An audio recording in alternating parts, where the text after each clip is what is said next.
Sulat nyo po ito sa inyo pong talampakan. Bago ka matulog ay mainam na inaisulat nyo na po ito. Ito po ay ilalagay nyo sa mismong gitna ng inyong talampakan. Lalo na kung ikaw po ay lagi na lamang po nakakainggitan ng inyo pong kapwa. Or kaya po'y kinaseselosa ng inyo pong kapwa. Mainam na magawa nyo po ito upang sa ganon ay magkaroon ka ng mabisang proteksyon. Ito po ay napaka-epektibo. Basta pag ginawa nyo po ito, ikaw ay naniniwala na ikaw po ay lalayuan na ng mga tao na hindi maganda ang intention sa inyo. Ito po mga bossing ko ay mas mainam na magawa nyo po siya. At ito po ay susundan ka ng kaswertihan. At ang mga kamalasan na yan na napapansin po ninyo nagsusunod-sunod na, imbis po na kamalasan ay puro kaswertihan naman ang darating.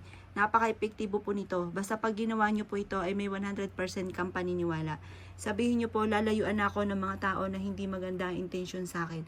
Makakamit ko lahat ang aking mga pinapangarap. Siksik-liglig at umapot, napakaraming blessing araw-araw ang darating sa akin. Hindi na ako lalapitan ng mga tao na toxic sa buhay ko.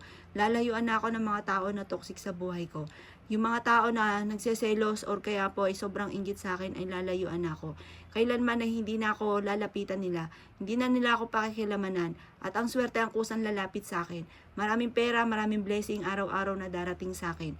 Tapos pa mga bossing ko, basta lagi kang positive. Ugaliin nyo ang pagiging positibo kasi once kayo naging negatibo, negative din po ang mga nagaganap. Kaya kung gusto nyo po ng mga magaganda, mga maganap, kailangan lagi kang positive. At isulat nyo na po ito mga bossing. Ako pa mga bossing ko, sinusulat ko po ito sa kaliwa ko pong kamay. Tapos yung isa naman ay sa kanan. Pwede rin naman kaliwat kanan. Basta kapag nabubura na po siya, pwede nyo na po siya sulatan muli mga bossing. Effective po ito kung ikaw po ay naniniwala sa mga gatong mga pamamaraan, gawin nyo na po siya. Napaka-epektibo po nito. Siyempre, unang-una, huwag kang makakalimot magdasal. At pagkatapos, pangalawa, gawin nyo na po ito para magkaroon ka ng mabisang proteksyon. Para lahat ay nagawa nyo na at wala ka ng pagsisisihan pa, wala ka ng ibang pagkukulang pa.